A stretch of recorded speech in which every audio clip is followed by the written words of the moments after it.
Good morning Odisha. आज हूँ नवेम्बर 22 तारिख शनिवार। आज दिनर 20टी बड़ खबर उपरे आसंतु नजर पकईबा।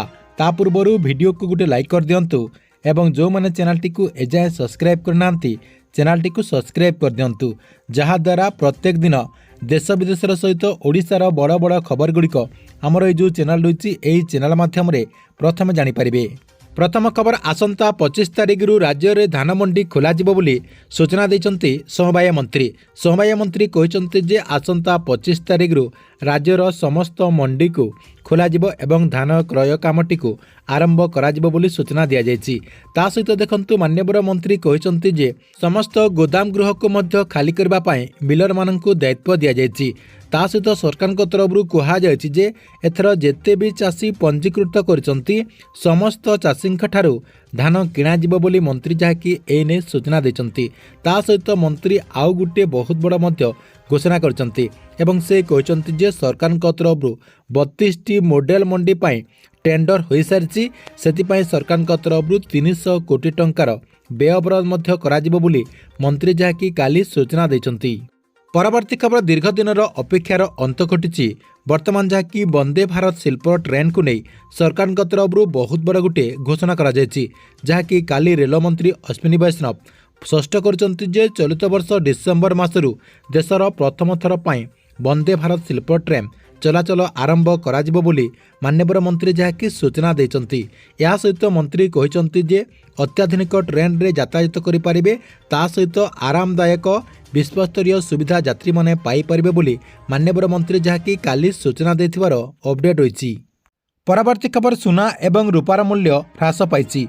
पूर्वर बुधवार रे केवल वृद्धि पाइथिला, किंतु गत सप्ताह शुक्रवार ठारू मंगलवार पर्यंत लगातार 3 दिन पर्यंत मूल्य ह्रास पाइथिबार सूचना रही। काली भुवनेश्वर मार्केट रे 24 क्यारेट सुनार मूल्य 10 ग्राम पिछा जहाँकि 1300 टंकारु अधिक ह्रास पाई। सेहीपरि 1 किलोग्राम रूपार मूल्य मध्य 4000 रु अधिक ह्रास पाइथिबार अपडेट होईची। परवर्ती खबर आसंता काली दक्षिण पूर्व बंगोपसागर अंचल में लघुचाप क्षेत्र सृष्टि हो पारे बोली आंचलिक पाणीपाग केन्द्र तरफ पूर्वानुमान करा जायछि। 24 तारिख बेलू दक्षिण बंगोपसागरीय केन्द्रीय अंचल में अपपात रूप नेबार संभावना रही। परवर्ती 48 घंटा मध्य विभिन्न जगार स्वल्परू मध्यम धरणर वर्षा हेबार संभावना रही। ता सहित आसंता 26 तारिख बेलू बंगोपसागर में बात्या हेबार संभावना थिबा बेले आंचलिक पाणीपाग केन्द्र तरफ ए नै पूर्वानुमान करा जायछि। परवर्ती खबर बढ़िला पुरी श्रीमंदिर सेवायत मानकर पेंशन राशि। श्रीमंदिर परिचालन कमिटी बैठक पर मुख्य प्रशासक अरविंद पाढ़ी ए नै सूचना देते। से कहते जे मासिक वरिष्ठ सेवायत भत्ता जहाँकि 4000 टंकारु 5000 टंका को वृद्धि करा जायछि। 26 जनवरी वर्धित पेंशन लागू करा जिवो बोली से जहाँकि सूचना देते। सेवायत कन्या मानकर विवाह राशि 1 लाख को वृद्धि करा जायथिबार अपडेट रही।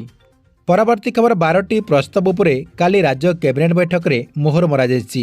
9टी विभागर 12टी प्रस्ताव को कैबिनेट रे जहाँकि अनुमोदन करा जायथिबार सूचना रही। यूनिफॉर्म सेवा कर्मचारी चयन आयोग गठन पाई मंजूरी मिली। पुलिस वन अबकारी विभाग नियुक्ति करिब आयोग। एथिरे जहाँकि जन अध्यक्ष ता सहित 2 जन सदस्य रहिबे बोली कैबिनेट बैठक में जहाँकि अनुमोदन करा जायथिबार सूचना रही। परवर्ती खबर आर्थिक वर्ष 2024-25 खाद्यशस्य चाष लगी एक चमत्कार वर्ष बोली केंद्र सरकार तरफ जहाँकि घोषणा करा जायछि। केंद्र कृषि कृषक कल्याण मंत्रालय पक्षर एक विज्ञप्ति जारी करा जायछि। गोटे रिपोर्ट रू जहाँकि जना पड़छि जे एई वर्ष देश में रेकर्ड जहाँकि 357.73 निहित टन जहाँकि खाद्यशस्य उत्पादन होइछि, जहाँकि एटा आपणकर बहुत बड़ रेकर्ड बोली जना पड़छि। ए वर्ष जहाँकि रेकर्ड परिमाण में चाउल गहम सोयाबीन बादाम उत्पादन करा जायछि बोली केंद्र कृषि मंत्री जहाँकि शिवराज सिंह ए ने सूचना देचंती। ता सहित से कहते जे 10 वर्ष मध्य खाद्यशस्य उत्पादन में ए वर्ष जहाँकि सबु वर्षरू रेकर्ड वृद्धि पाई बोली से जहाँकि सूचना देचंती। परवर्ती खबर बिहार विधानसभा निर्वाचन पर केंद्र मंत्री धर्मेंद्र प्रधान आज जहाँकि 2 दिनिया ओडिशा गस्तर आछंती।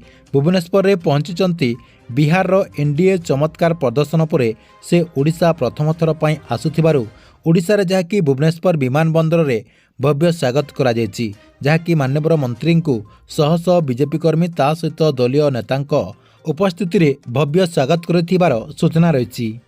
परवर्ती खबर बिहार रे एनडीए विपुल विजय पछरे महिला भोटरंकर बड़ योगदान रही, किंतु सही अनुसार मुख्यमंत्री नीतीश कुमार तांको मंत्रिमंडल रे 3 जन महिला को स्थान देचंती।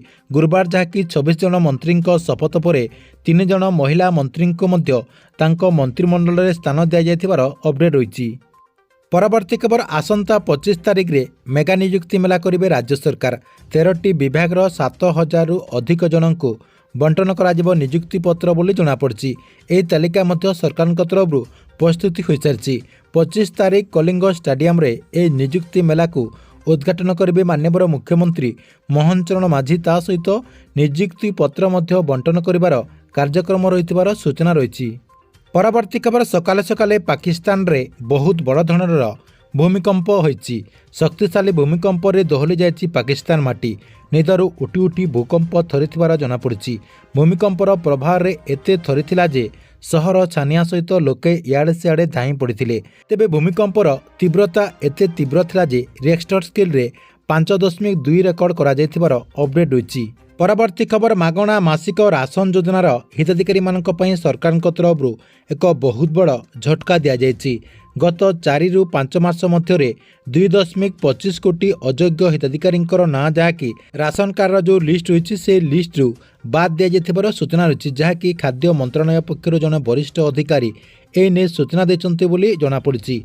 एवं कहुच्छे जे आगकू मध्य आहरी बहुत सारा अयोग्य हिताधिकारी रही जो मानकी राशन कार्ड लिस्ट रु बाद मध्य पड़ापी जाउछंती। परवर्ती खबर 3 दिनिया दक्षिण आफ्रिका गस्तरे माननीय प्रधानमंत्री नरेंद्र मोदी जाइछंती। कालीठारु जहाँकि 23 नवेम्बर पर्यंत दक्षिण आफ्रिका गस्तरे माननीय प्रधानमंत्री नरेंद्र मोदी रहिबे बोली जनापड़ी।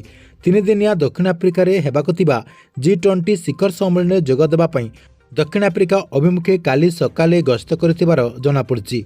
जोहान्सबर्ग रे G20 सम्मेलन में जोग देबा पई प्रधानमंत्री नरेंद्र मोदी दक्षिण आफ्रिका गस्त करथिबार अपडेट होईची।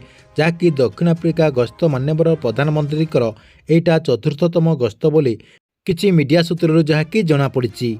परवर्ती खबर सुभद्रा योजना को नहीं देखंतु। सुभद्रा योजना को नहीं आपणक पाखरे आउ मात्र 9 दिन रही।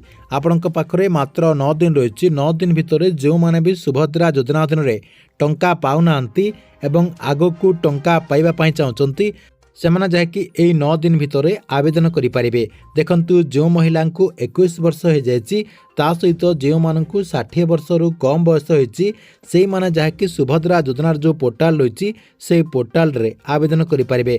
जहाँकि पोर्टालटी आपणकर नवेम्बर 1 तारिख रु नवेम्बर 30 तारिख पर्यंत खोला रहिबो। अर्थात आपणकर जो आवेदन करिवार जो प्रक्रियाटी रही से प्रक्रियाटी नवेम्बर 30 तारिख पर्यंत रहिबो। नवेम्बर 30 तारिख पर आपण आउ आवेदन करि पारिबे नाही।